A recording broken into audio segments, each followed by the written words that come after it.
합독하도록 하겠습니다. 교독합니다. 그들이 이 말을 듣고 마음에 찔려 베드로와 다른 사도들에게 물어 이르되 형제들아 우리가 어찌할꼬 하거늘.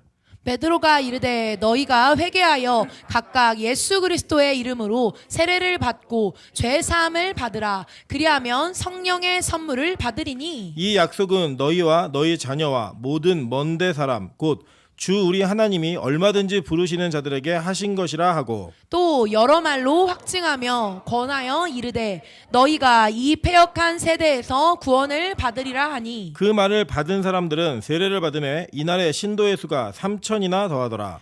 그들이 사도의 가르침을 받아 서로 교제하고 떡을 떼며 오로지 기도하기를 힘쓰니라. 사람마다 두려워하는데 사도들로 말미암아 기사와 표적이 많이 나타나니 믿는 사람이 다 함께 있어 모든 물건을 서로 통용하고 또 재산과 소유를 팔아 각 사람의 필요를 따라 나눠주며 날마다 마음을 같이하여 성전에 모이기를 힘쓰고 집에서 떡을 떼며 기쁨과 순전한 마음으로 음식을 먹고 합독합니다. 하나님을 찬미하며 또 온 백성에게 칭송을 받으니 주께서 구원받는 사람을 날마다 더하게 하시니라. 아멘. 네, 우리 주변을 보고 이렇게 한번 인사하도록 하겠습니다. 내 인생에 당신을 만난 게 제일 큰 복 같습니다.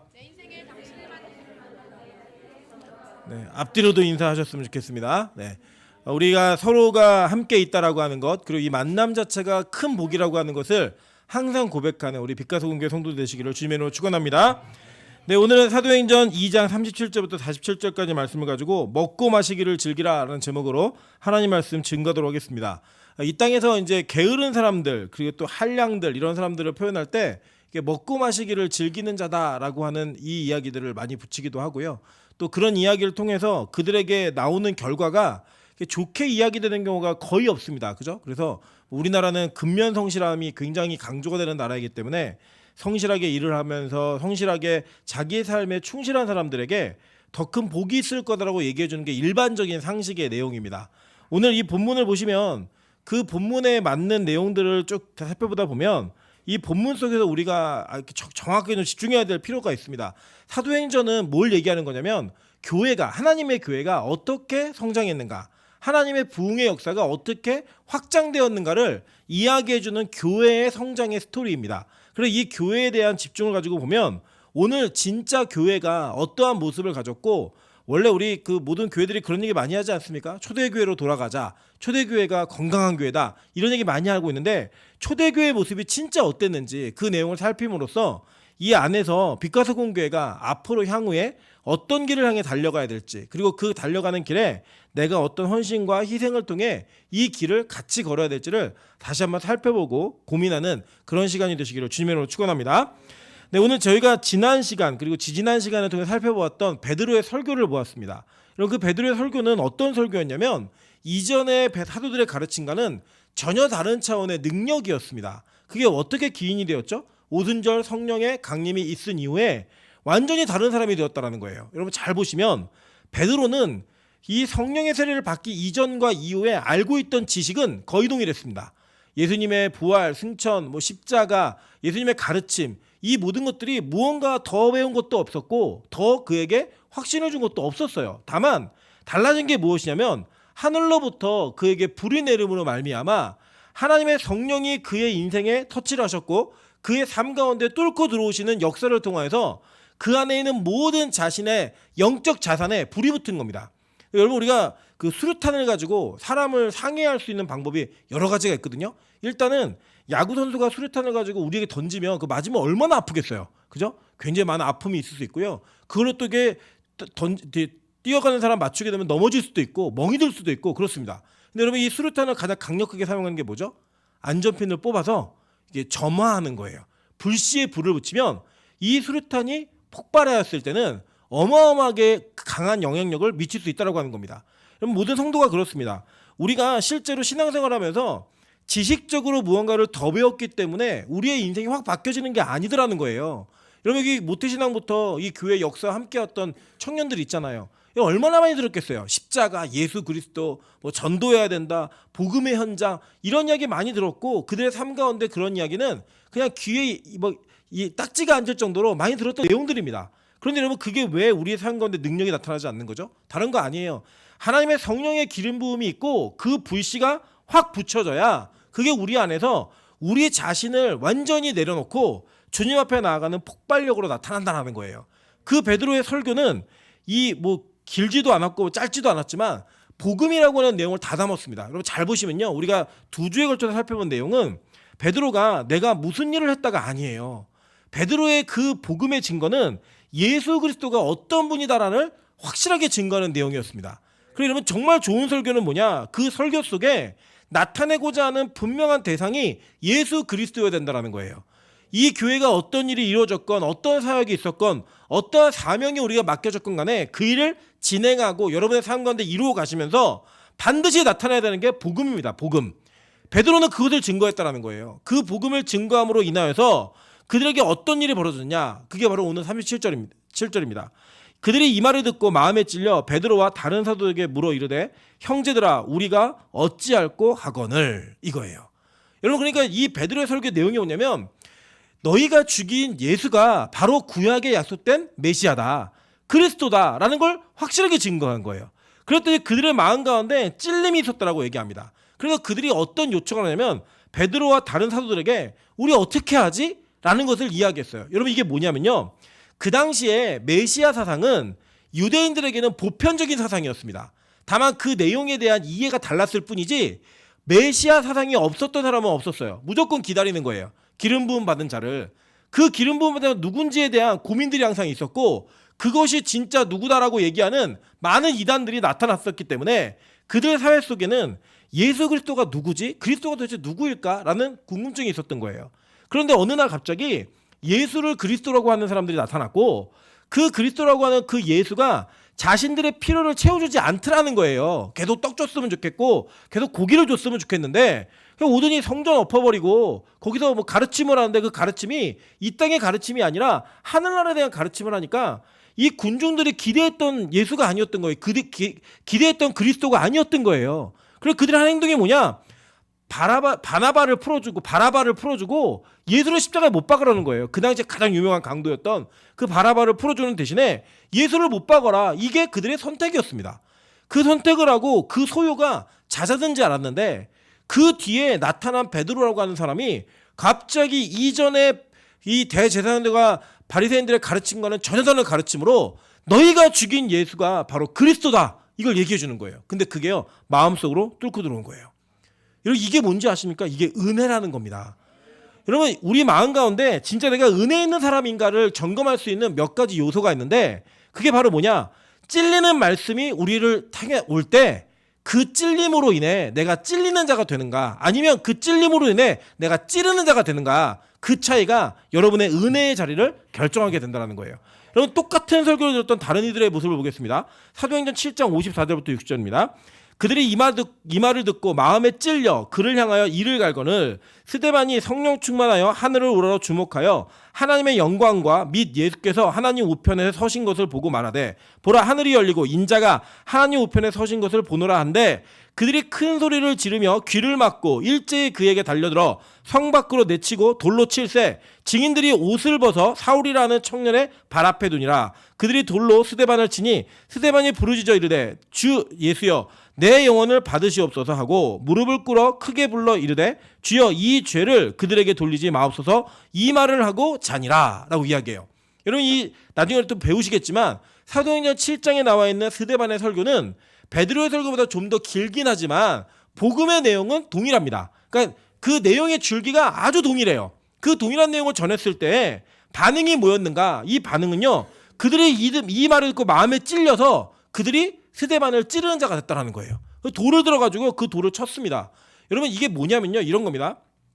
베드로는 능력 있는 설교자였고 스데반은 능력 없는 설교자였기 때문이 아니에요.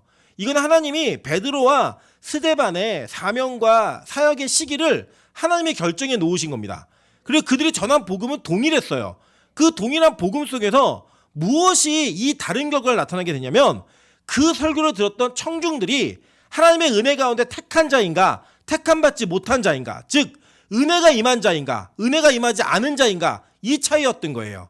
물론 이 시기에 스데반에게 돌을 던졌던 모든 사람들이 끝까지 은혜가 없는 자는 아니었어요. 왜죠? 이게 보니까 그 중에 누가 있었어요? 사울이 있었잖아요. 사울이. 그러니까 뭐 한두 번 말씀을 여러분이 거절할 때도 있잖아요. 사실 은혜가 남들은 다 은혜 받는데 나만 시험 들 때가 있잖아요. 그게 여러분의 은혜가 없는 인생을 결정하는 게 아니라는 거예요. 이게 사울이 있었는데 이 사울이 나중에 누가 되냐면 바울이 되는 거예요. 그러니까 이 바울에게 그런 은혜가 있는 거죠. 그런데 이 과정도 그에게 분명히 있었던 과정이에요. 그 당시에 그 복음이 들려질 때 그의 귀에는 그것이 복음으로 들린 게 아니라 그게 저주로 들린 거예요. 그리고 그 이야기를 하고 있는 이 스데반, 내가 하늘이 열리고 인자가 하나님 옆에 서 있는 걸 내가 보았다라고 얘기할 때 그들이 귀를 막고 일제에 달려들어서 도로들었다라고 얘기하는 거예요. 그럼 불편할 때가 있어요. 말씀을 듣다 보면 우리 안에 막 분노가 일어나고 네가 뭔데 이런 생각이 들 때가 있다라는 거예요. 실제로 볼까요? 이 이야기는 구약의 백성들도 똑같습니다. 이사야 30장 8절부터 11절입니다. 이제 가서 백성 앞에서 서판에 기록하며 책에 써서 후세에 영원히 있게 하라. 대저 이는 패역한 백성이요 거짓말 하는 자식들이요 여호와의 법을 듣기 싫어하는 자식들이라. 그들이 선견자에게 이르기를 선견하지 말라. 선지자들에게 이르기를 우리에게 바른 것을 보이지 말라. 우리에게 부드러운 말을 하라. 거짓된 것을 보이라. 너희는 바른 길을 버리며 첩경에서 돌이키라. 이스라엘의 거룩하신 이를 우리 앞에서 떠나시게 하라 하는도다 라고 이야기해요. 여러분 제가 이게 보니까요 구약시대도 신약시대도 동일한 내용이 뭐냐면 이런 겁니다.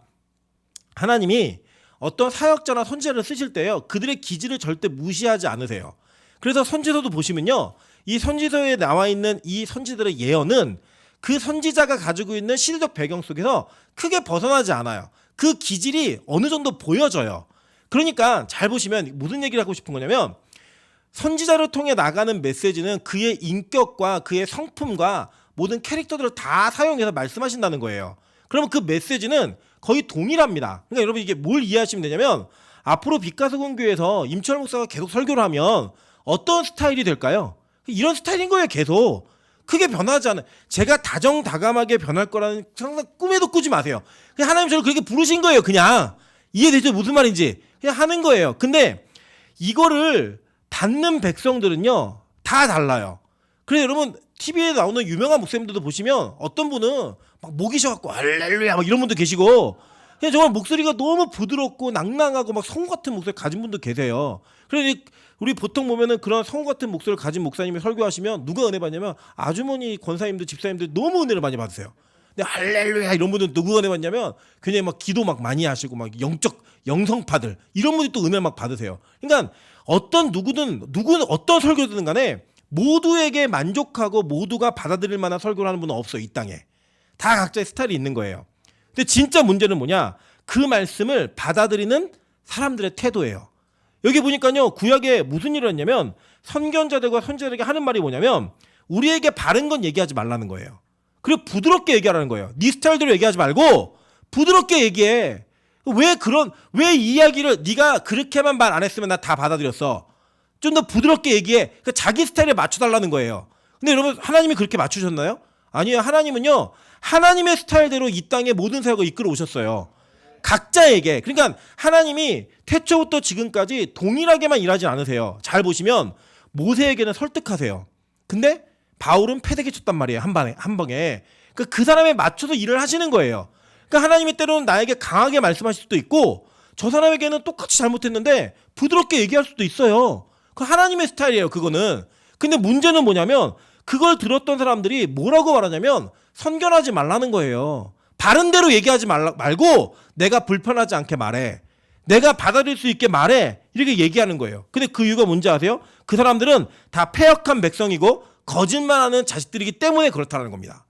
여러분 한국교회가 많은 대책을 내놓더라고요. 2022년 코로나에 대한 얘기 끝나가면서 어떻게 교회가 변해야 될 것인가. 근데 그 분석과 해석과 대안이 뭐냐면요.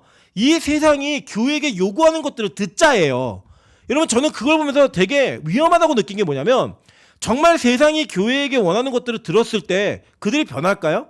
여러분 교회가 사회운동을 하고 친환경 운동을 한다고 해서 그들이 안 받아들이는 복음을 받아들일까요? 성경은 절대 그렇게 얘기하지 않았어요. 성경은요 복음만이 그들의 영혼의 문제를 결정한다고 얘기했지 교회가 친환경의 문제를 가져간다고 해서 교인들이 더 늘어날 수 있겠죠. 그러나 구원받는 백성이 늘어날까요? 전 절대 그렇게 생각하지 않습니다. 교회는 본질적 사명을 잃어버려서는 안 돼요. 교회가 가지고 있는 본질적인 사명은요 하나님의 말씀이 말하는 대로 말하는 거예요. 하나님께서 이끄시는 대로 말하는 거라고요. 그게 우리가 해야 될 사명인 겁니다. 에레미야 5장 30절부터 30절 보니까요. 똑같은 일이 벌어져요. 이 땅에 무섭고 놀라운 일이 있도다. 선지자들은 거짓을 예언하며 제사장들은 자기 권력으로 다스리며 내 백성은 그것을 좋게 여기니 마지막에는 너희가 어찌하려느냐. 진짜 심판의 때가 되고 하나님의 그 때가 되면 너희들이 거짓말로 예언했고 자기 권력을 다스렸고 그걸 좋아했던 그 모든 무리들 너는 어떻게 할래? 무슨 대책으로 그러는 거야? 묻는 거예요, 에레미야가. 여러분 이때 에레미야 설교를 얼마나 듣기 싫어했는지 아십니까? 에레미야의 설교가 내용이 뭐였냐면요. 야, 하나님이 너희들 바벨론에 포로로 팔았어. 70년 동안 앞으로 노예 생활해야 되니까 너희들 성문 열고 항복해. 그리고 끌려가서 거기에 가서 집 짓고 포도나무 심고 시집가고 장가오로 잘 살아. 70년이야. 이 얘기를 하는 거예요. 그러니까 에레미야의 설교는 뭐냐? 매국노예요, 매국노. 나 성문 열고 항복하라는 거예요, 지금. 그런데 이때 당시에 많은 거짓 선지자들이 뭐라고 예언했냐면 2년이라고 했어요. 2년. 2년만 견디면 하나님께서 너희들을 이 모든 위경으로부터 해결하실 거고 구원하실 거야. 이 얘기를 했다고요. 여러분 누구에게 더 듣기 편할까요? 제가 여러분의 집에 신방 가갖고 권사님 앞으로 권사님 댁에 20년 동안 경제적 어려움이 있을 겁니다. 이렇게 얘기했더니 민하연 전사가 그 다음 주에서 2주면 끝납니다. 얘기했어요. 여러분 그럼 어떤 누구의 말이 더 우리 귀에 쏙쏙 들어올까요? 두 번째죠. 그리고 무슨 목사가 20년이래? 이렇게 얘기가 되는 거예요. 여러분들 하나님께서는요. 모든 선지자들에게 자기가 말하는 대로 말하라는 거예요. 그거 아니면 다 거짓 선지라고 얘기하는 겁니다. 여러분 그런데 백성들은 뭘 좋아하느냐? 자기 귀에 듣기 좋은 거, 내 마음에 편한 거, 내가 추구하는 거, 이거를 자극해주는 사람들을 좋아한다는 거예요. 심지어는요 그 죄인들의 요구가 뭐냐면 자신이 어떤 죄를 저질렀다 할지라도 나를 좀 포장해달라는 거예요. 그래서 볼게요. 사무엘상 15장 26절부터 30절입니다. 사무엘이 사울에게 이르되 나는 왕과 함께 돌아가지 아니하리니 이는 왕이 여호와의 말씀을 버렸으므로 여호와께서 왕을 버려 이스라엘 왕이 되지 못하게 하셨음이니이다 하고 사무엘이 가려고 돌아설 때 사울이 그의 겉옷자락을 붙잡음에 찢어진지라. 사무엘이 그에게 이르되 여호와께서 오늘 이스라엘 나라를 왕에게서 떼어 왕보다 나은 왕의 이웃에게 주셨나이다. 이스라엘의 지존자는 거짓이나 변개함이 없으시니 그는 사람이 아니심으로 결코 변개하지 않으심이니이다 하니 사울이 이르되 내가 범죄하였을지라도 이제 청하옵나니 내 백성의 장로들 앞과 이스라엘 앞에서 나를 높이사 나와 함께 돌아가서 내가 당신의 하나님 여호와께 경배하게 하소서 하더라 이거예요. 그러니까 여러분 내가 직분자니까 내가 목사니까 내가 전도사니까 내 치부와 잘못을 드러내지 말고 좀 포장해달라는 거예요. 이 공동체 앞에서는 내가 좀 잘못했을지라도 나를 좀 감싸주고 높여줘. 이 얘기를 누가 했어요? 버림받은 사울이 했다고요. 여러분 근데 다윗은 어땠는지 아십니까? 사무엘하 12장 9절부터 15절입니다. 그러한데 어찌하여 내가 여호와의 말씀을 업신여기고 나 보기에 악을 행하였느냐? 내가 칼로 햇사람 우리아를 치되 암몬 자손의 칼로 죽이고 그의 아내를 빼앗아 내 아내로 삼았도다. 이제 내가 나를 업신여기고 햇사람 우리아의 아내를 빼앗아 내 아내로 삼았은즉 칼이 내 집에서 영원토록 떠나지 아니하리라 하셨고 여호와께서 또 이와 같이 이르시기를 보라 내가 너와 내 집에서 재앙을 일으키고 내가 내 눈앞에서 내 아내를 빼앗아 내 이웃들에게 주리니 그 사람들이 내 아내들과 더불어 백주에 동침하리라. 너는 은밀히 행하였으나 나는 온 이스라엘 앞에서 백주에 이 일을 행하리라 하셨나이다 하니 다윗이 나단에게 이르되 내가 여호와께 죄를 범하였노라 하매. 여러분 이게 어떤 장면이냐면요.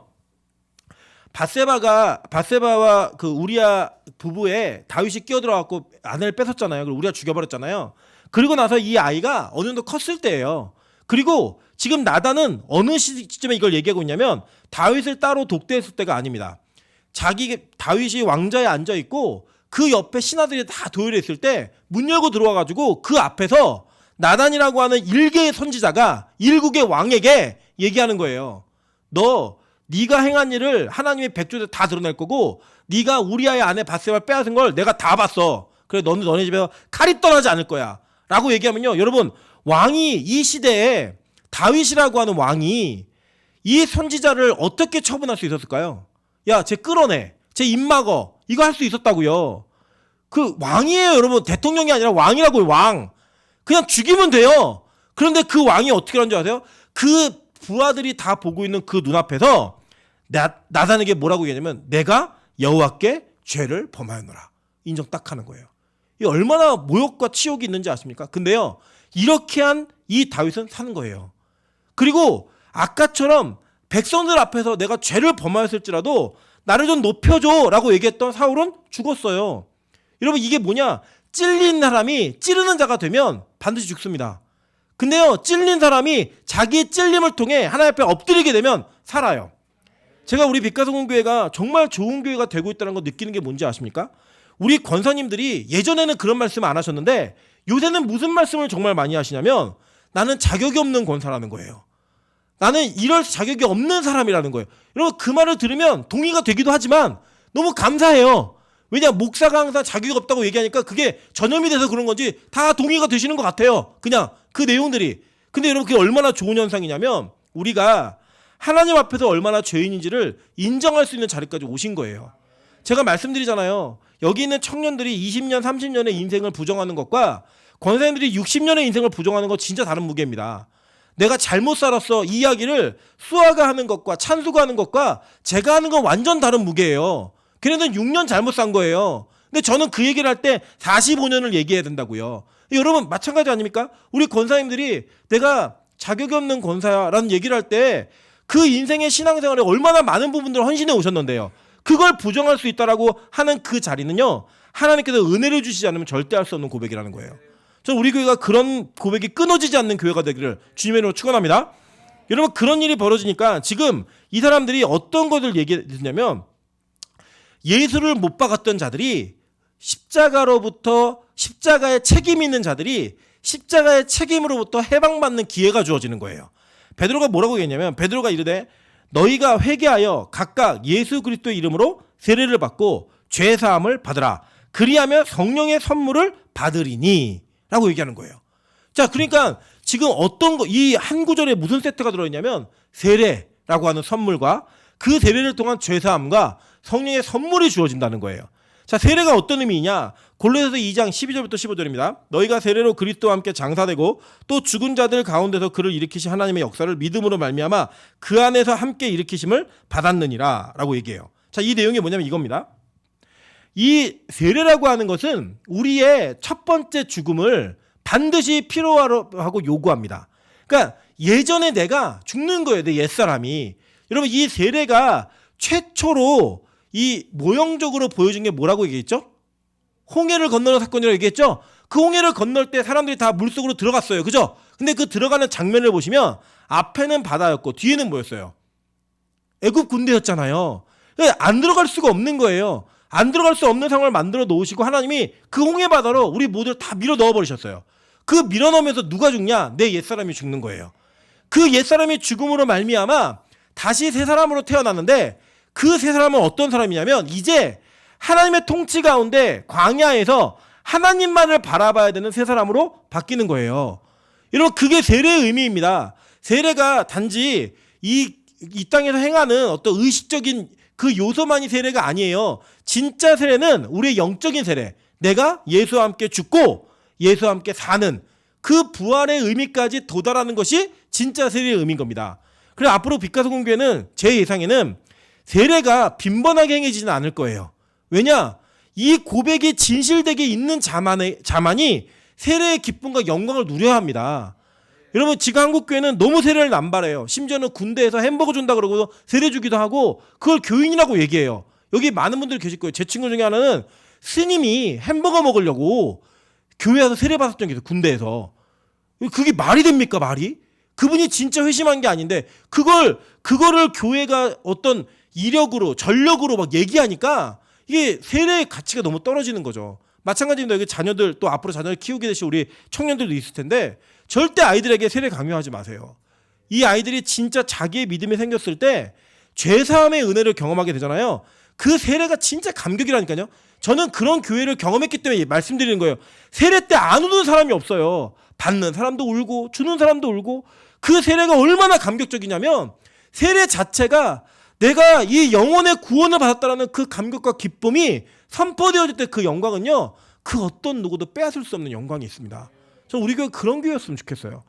그 세례를 지금 베드로가 얘기하는 거예요. 너희들 그 찔림이 아무에게나 오는 게 아니야. 그 찔림이 누구에게나 있는 게 아니야. 그 찔림은 너희 영혼을 살리는 그 세례로 이어질 수 있어. 세례 받으라는 거예요. 그 세례가 뭘 이끌어냈어요?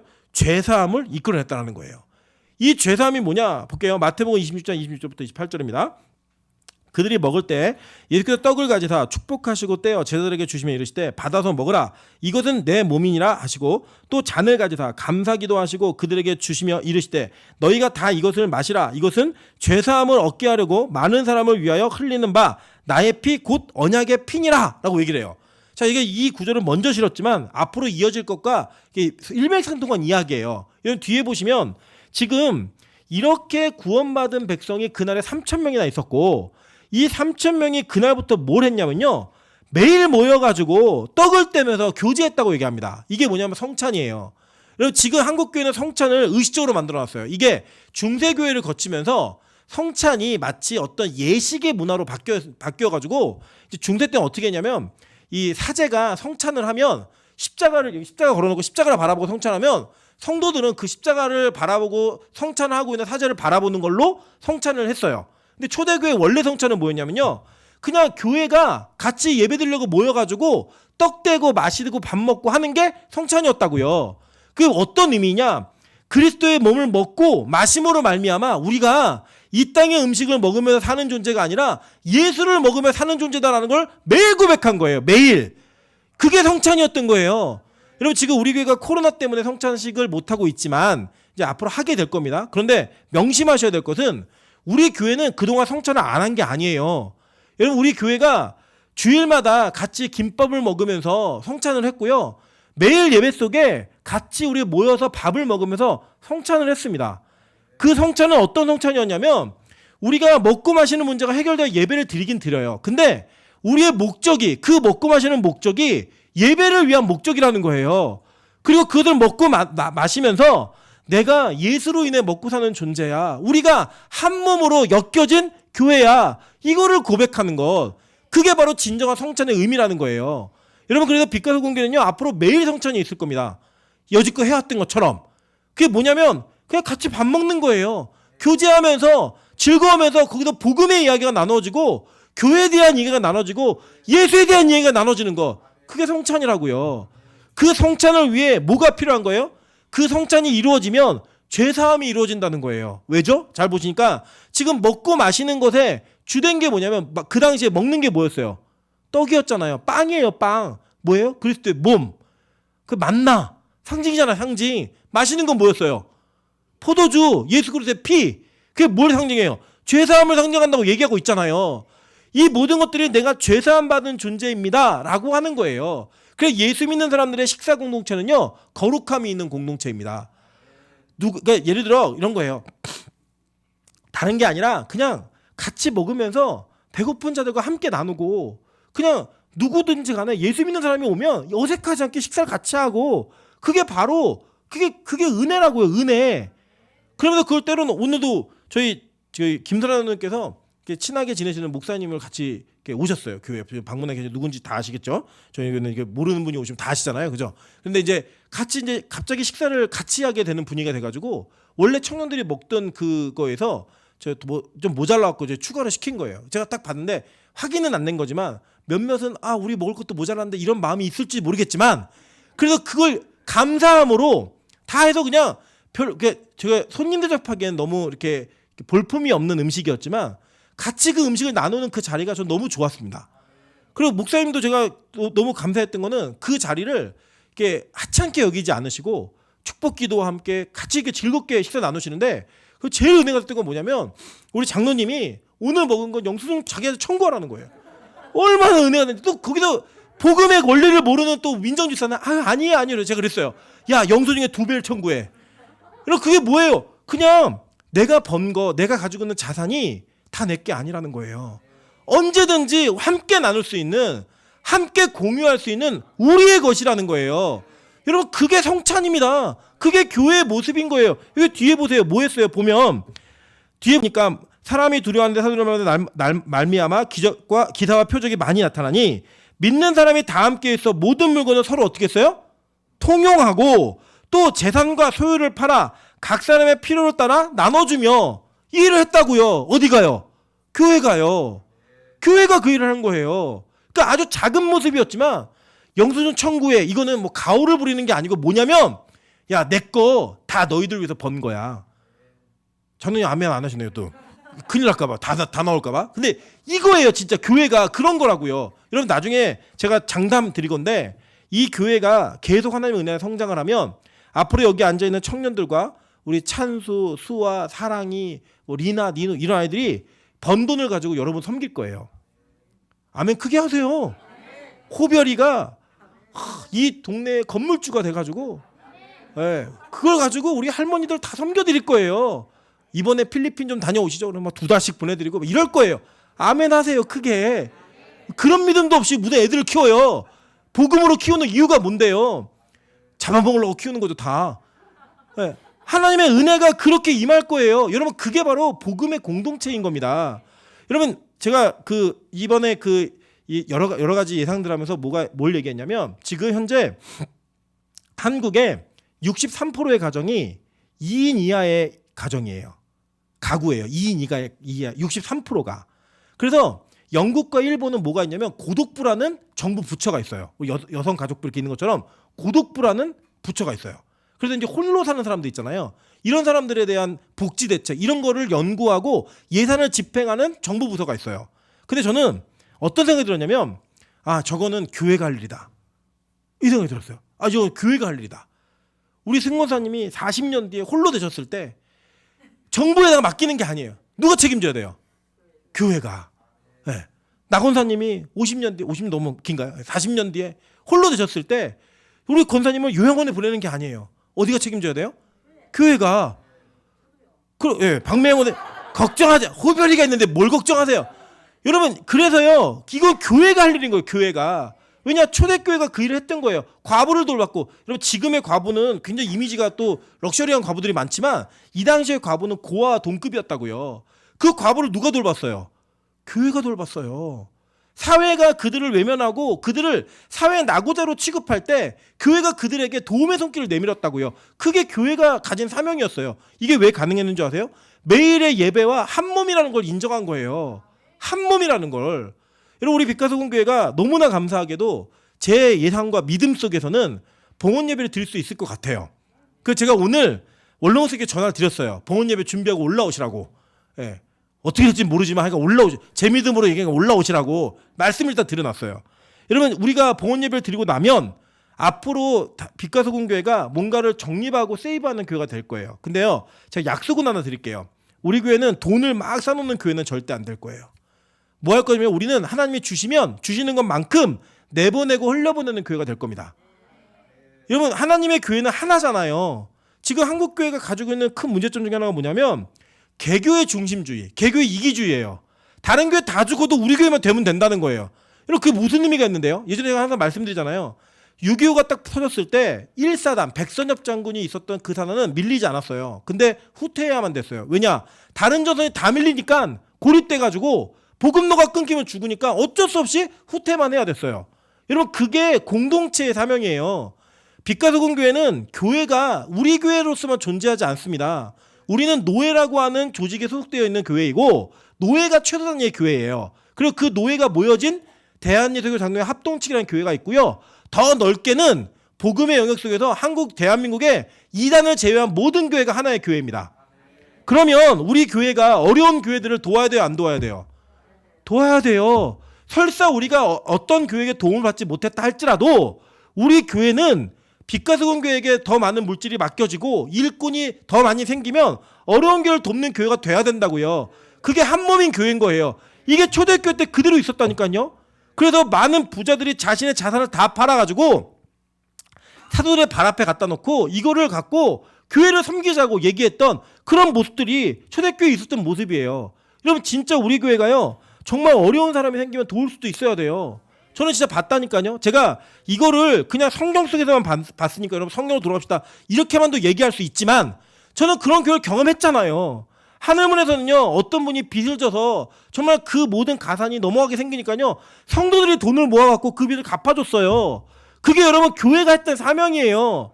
여러분 그 일들이 나중에는 어떤 열매를 맺혔는지 간증으로 얘기하면 말할 것도 없어요. 근데 만약에 우리 교회가 그런 일이 생기면 진짜 그럴 수 있을까요?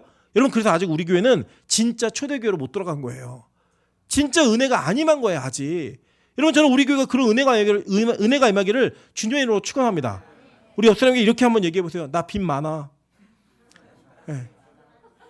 그러면 그 사람 주변에 안 앉아야죠. 부담되니까.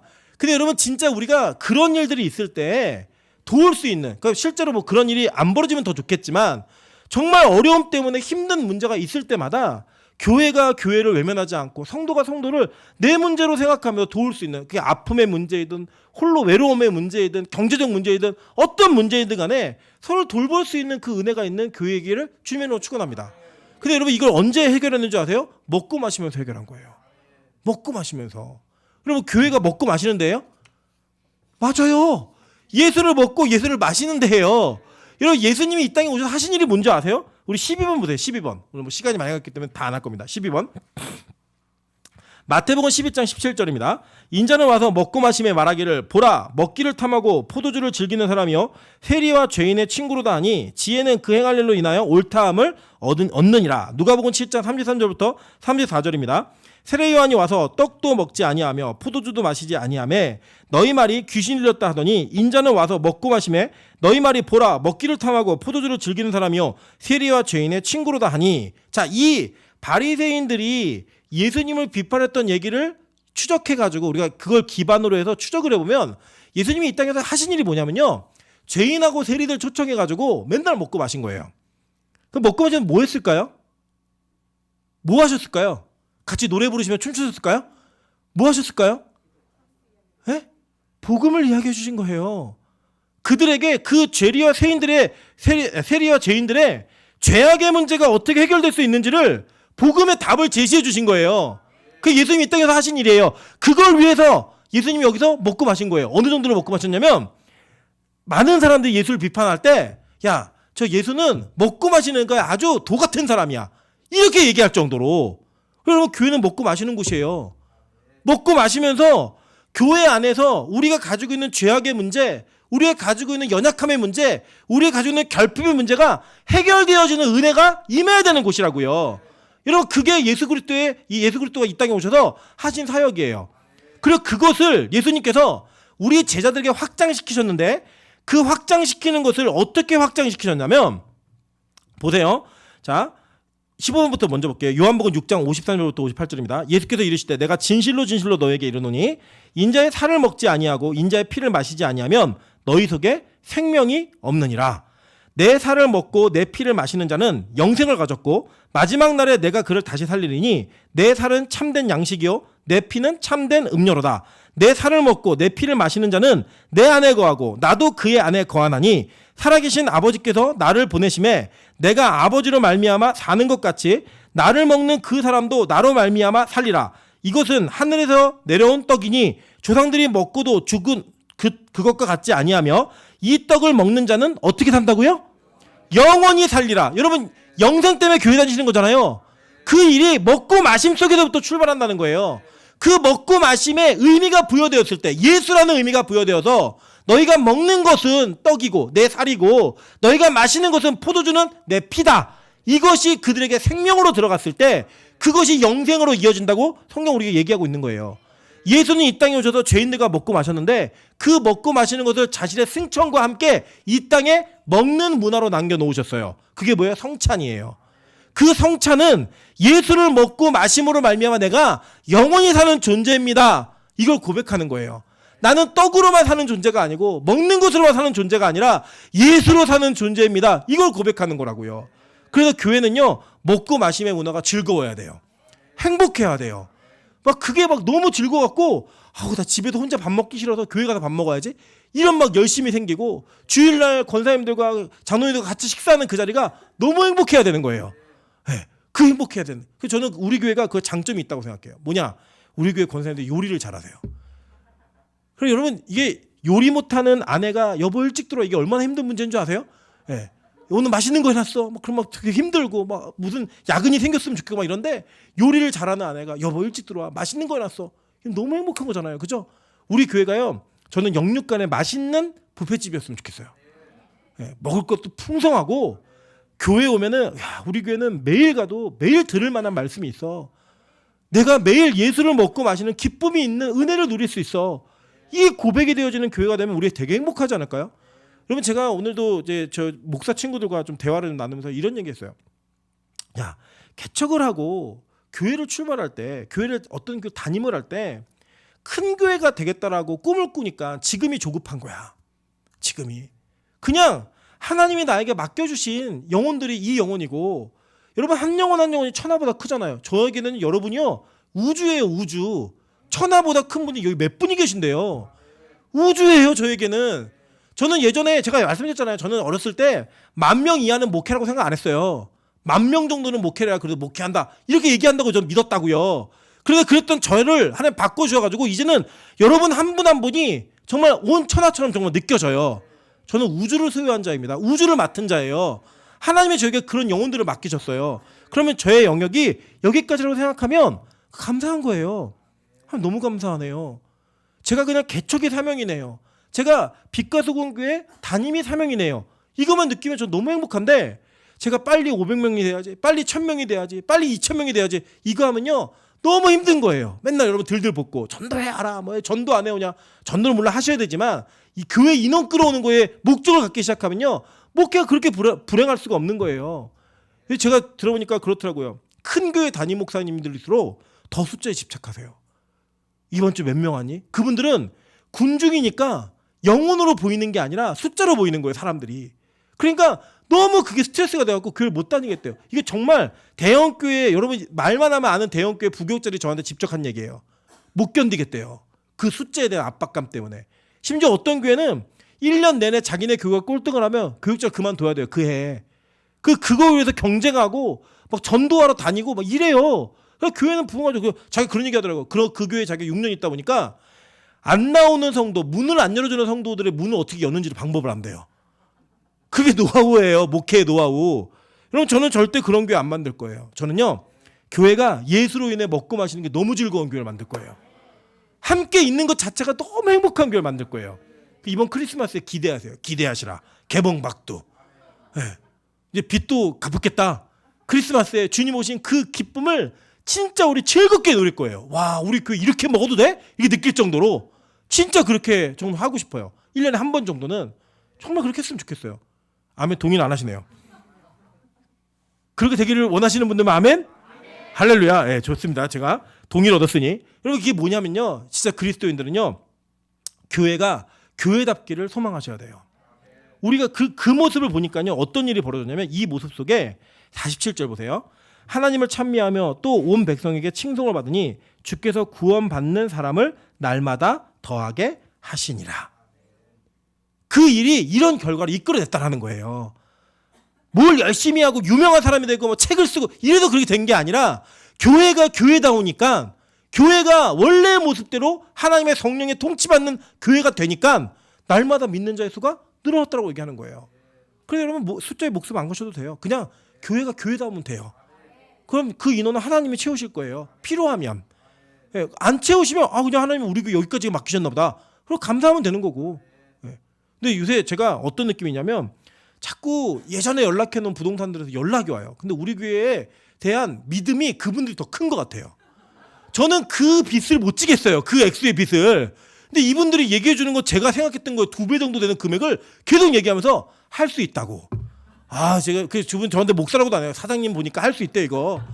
제가 지금 사장으로 다닙니다. 밖에는 지금 뭘 하냐고 못한 사장님 할 수 있대요.